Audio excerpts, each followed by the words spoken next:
గోవాలో జరగనున్న 56వ అంతర్జాతీయ భారత చలన చిత్రోత్సవం అనగా ఇప్పి సందర్భంగా ఎవరిని సత్కరిస్తున్నారు? రజనీకాంత్ మరియు నందమూరి బాలకృష్ణలను.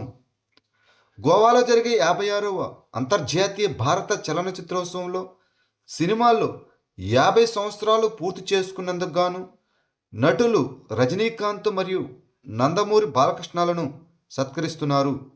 ముగింపు కార్యక్రమంలో రజనీకాంత్ను సత్కరిస్తారు. ప్రారంభోత్సవంలో నందమూరి బాలకృష్ణను సత్కరిస్తారు. రామోజీ ఎక్సలెన్స్ అవార్డ్స్ 2025 సందర్భంగా సైన్స్ అండ్ టెక్నాలజీకి గాను అవార్డును ఎవరు గెలుచుకున్నారు? ప్రొఫెసర్ మాధవీలత గాలి. ఈమె చేనాబ్ నదిపై వంతెన నిర్మించడంలో ముఖ్య పాత్ర వహించారు. నవంబర్ 16, 2025న వివిధ రంగాలలో వారి కృషికి గాను 7 విశిష్ట వ్యక్తులకు ప్రారంభ రామోజీ ఎక్సలెన్స్ అవార్డులను ప్రదానం చేశారు. అవార్డు గ్రహీతలు వచ్చేసి గ్రామీణాభివృద్ధికి గాను శ్రీమతి ఆమ్లా అశోకురుయ, యువ ఐకాన్కి గాను శ్రీకాంత్ బొల్ల, సైన్స్ అండ్ టెక్నాలజీకి గాను ప్రొఫెసర్ మాధవీలత గాలి, మానవ జాతికి సేవకు గాను శ్రీ ఆకాష్ టాండన్, కళ అండ్ సంస్కృతికి గాను ప్రొఫెసర్ సత్తుపతి ప్రసన్నశ్రీ, జర్నలిజానికి గాను శ్రీ జైదీప్ హార్దికర్, మహిళా సాధకురాలిగా శ్రీమతి పల్లవి ఘోష్ అవార్డులను గెలుచుకున్నారు. రామోజీ గ్రూప్ వ్యవస్థాపకుడు, మీడియా దిగ్గజం చెరుకూరి రామోజీరావు జ్ఞాపకార్థం కోసం ఈ అవార్డులను ఏర్పాటు చేశారు. రిచ్ డాడ్ పూర్ డాడ్ అనే వ్యక్తిగత ఆర్థిక పుస్తకాన్ని ఎవరు రాశారు? Robert Kiyosaki, American. వ్యక్తిగత ఆర్థిక పుస్తకం రిచ్ డాడ్ పూర్ డాడ్ను రాబర్ట్ కియోసాకి మరియు షారన్ లిచ్చర్ రాశారు. 1997లో మొదట ప్రచురించబడిన ఈ పుస్తకం రాబర్ట్ కియోసాకి ఇద్దరి తండ్రుల కథను పంచుకుంటుంది. రియల్ ఎస్టేట్ మరియు వ్యాపారాల వంటి ఆస్తుల ద్వారా ఆర్థిక అక్షరాస్యత, స్వాతంత్రం మరియు సంపద నిర్మాణానికి మద్దతిస్తుంది. ఇది ప్రపంచవ్యాప్తంగా బెస్ట్ సెల్లర్గా మారింది. ప్రపంచవ్యాప్తంగా 32 మిలియన్లకు పైగా కాపీలు అమ్ముడైంది. అదేవిధంగా డజన్ల కొద్దీ భాషల్లోకి అనువదించబడింది. ఏ రాష్ట్రానికి చెందిన ఎమరాల్డ్ డైమండ్కు జిఐ ట్యాగు లభించింది? మధ్యప్రదేశ్. ఎమరాల్డ్ డైమండ్ భారతదేశంలోని మధ్యప్రదేశ్ రాష్ట్రంలో జిఐ ట్యాగును పొందింది. ఈ ఉత్పత్తిని ప్రత్యేకంగా పన్నా వజ్రాలు అని పిలుస్తారు. ఇది గొప్ప వజ్రాల గనులకు ప్రసిద్ధి చెందిన పన్నా జిల్లా పేరు పెట్టారు. భౌగోళిక సూచిక ట్యాగు ఇటీవల మంజూరు చేయబడింది. ఇది స్థానిక ఆర్థిక వ్యవస్థను పెంచుతుంది. అదేవిధంగా వాటి సహజ మెరుపు, చక్కటి కోత, కార్బన్ లైన్లు మరియు లేత ఆకుపచ్చ రంగుకు ప్రసిద్ధి చెందాయి. క్యాన్సర్ రోగులకు ఉచిత మరియు సరసమైన బయోమార్కర్ పరీక్ష సేవను ఇటీవల ఏ కంపెనీ ప్రారంభించింది? సర్వియర్ ఇండియా.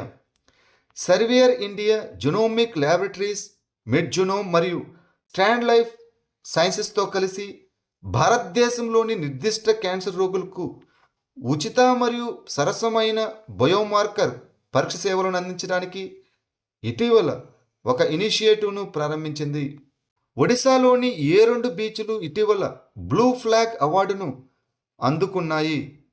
సునాపూర్ మరియు పూరి గోల్డెన్ బీచ్. ఇటీవల 2025-26 సీజన్కు గాను అంతర్జాతీయ బ్లూ ఫ్లాగ్ అవార్డును అందుకున్న ఒడిశాలోని 2 బీచ్లు అనగా పూరి గోల్డెన్ బీచ్ మరియు సునాపూర్ బీచ్. ఈ సర్టిఫికేషన్ అనేది డెన్మార్క్లోని ఫౌండేషన్ ఫర్ ఎన్విరాన్మెంటల్ ఎడ్యుకేషన్ ద్వారా వార్షిక పునరుద్ధరణ ప్రక్రియ. National council of science museums ఏ అంతర్జాతీయ అవార్డును అందుకుంది? CIMUSET award. కోల్కతాలోని సైన్స్ సిటీలో ఆన్ ది ఎడ్జ్ అనే వాతావరణ మార్పు గ్యాలరీకి national council of science museums ప్రతిష్టాత్మక సిమ్సెట్ అవార్డుతో సత్కరించబడింది. దుబాయ్లో జరిగిన 27వ ఐకామ్ జనరల్ కాన్ఫరెన్స్ సందర్భంగా ఈ అవార్డును ప్రకటించారు. ఇటీవల జిఐ ట్యాగ్ పొందిన అంబాజీ వైట్ మార్బల్ ప్రధానంగా ఏ రాష్ట్రం నుండి తవ్వబడుతుంది? గుజరాత్. గుజరాత్లోని అంబాజీలో తవ్విన పాలరాయి కేంద్ర ప్రభుత్వం నుండి భౌగోళిక సూచిక ట్యాగును పొందింది. అంబాజీ వైట్ మార్బల్ అని పిలువబడే ఇది ప్రత్యేకమైన బూడిద లేదా లేత గోధుమ రంగు సిరలతో దాని సహజమైన తెల్లని రంగుకు ప్రసిద్ధి చెందింది.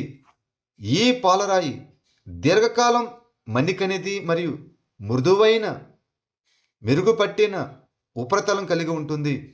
ఇది విలాసవంతమైన నిర్మాణ ప్రాజెక్టులు, శిల్పాలు మరియు స్మారక చిహ్నాలకు ప్రసిద్ధి చెందింది. సరుకు రవాణా రైలు భద్రత కోసం భారతీయ రైల్వేలు ఏ కొత్త వ్యవస్థను ప్రవేశపెట్టాయి? దృష్టి. భారతీయ రైల్వేలు ఏ ఆధారిత దృష్టి వ్యవస్థను ప్రవేశపెట్టాయి? దీని ద్వారా సరుకు రవాణా రైలు భద్రతను పెంచవచ్చు. ప్రయాణికుల మరియు సరుకు రవాణా కార్యకలాపాల కోసం మొత్తం రైలు భద్రతను పెంచడానికి, ఢీకొన్న ప్రమాదాలను నివారించడానికి ఇది కవచ్ ఆటోమేటిక్ ట్రైన్ ప్రొటెక్షన్ వ్యవస్థను కూడా అమలు చేస్తుంది. 2026 FIH international hockey federation hockey ప్రపంచ కప్ను ఏ 2 దేశాలు సంయుక్తంగా నిర్వహిస్తున్నాయి? బెల్జియం మరియు నెదర్లాండ్స్. బెల్జియం మరియు నెదర్లాండ్స్ సంయుక్తంగా 2026 FIH హాకీ ప్రపంచ కప్ను నిర్వహించనున్నాయి. 2026 FIH హాకీ ప్రపంచ కప్ను బెల్జియం మరియు నెదర్లాండ్స్ ఆగస్టు 15 నుంచి 30 వరకు నిర్వహించనున్నాయి. సాలుమరాడ తిమ్మక్క ఇటీవల కన్నుమూసింది. ఆమె ఏ పనికి గాను ప్రసిద్ధి చెందింది? పర్యావరణ పరిరక్షణ. వృక్షాల తల్లిగా పిలువబడే ప్రఖ్యాత భారతీయ పర్యావరణవేత్త సాలుమరాడ తిమ్మక్క నవంబర్ 14న 114 సంవత్సరాల వయసులో మరణించారు. ఆమె తన జీవిత కాలంలో 8,000కు పైగా చెట్లను నాటడం మరియు పోషించడంలో ఆమె అసాధారణ కృషికి గాను ప్రసిద్ధి చెందింది.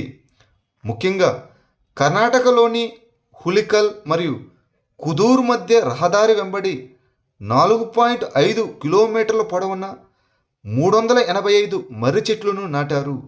అట్లాంటిక్ మెరిడినల్ ఓవర్టర్నింగ్ సర్క్యులేషన్ అమాకు పతనాన్ని జాతీయ భద్రత ముప్పుగా ప్రకటించిన దేశం ఏది?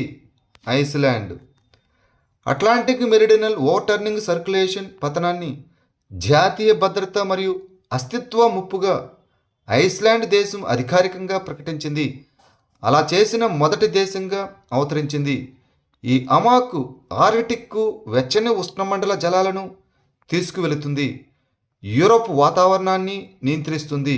అదేవిధంగా శీతాకాలాలను తేలికపాటిగా చేస్తుంది.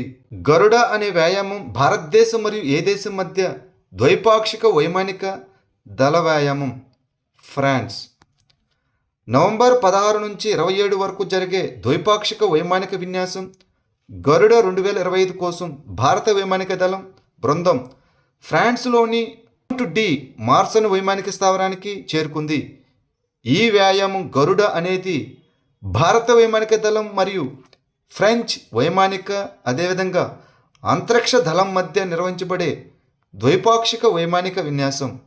ఈ విన్యాసం రక్షణ, సాంకేతికత మరియు భద్రతలో బలమైన భారతదేశం మరియు ఫ్రాన్స్ వ్యూహాత్మక భాగస్వామ్యాన్ని ప్రతిబింబిస్తుంది. Global antibiotic resistance surveillance report అనగా గ్లాస్ 2025ను ఏ సంస్థ విడుదల చేసింది? WHO ప్రపంచ ఆరోగ్య సంస్థ. WHO global antibiotic resistance surveillance report 2025ను విడుదల చేసింది. భారతదేశంలో యాంటీ మైక్రోబియల్ రెసిస్టెన్స్ AMR ప్రపంచవ్యాప్తంగా అత్యధికంగా ఉందని హైలైట్ చేసింది.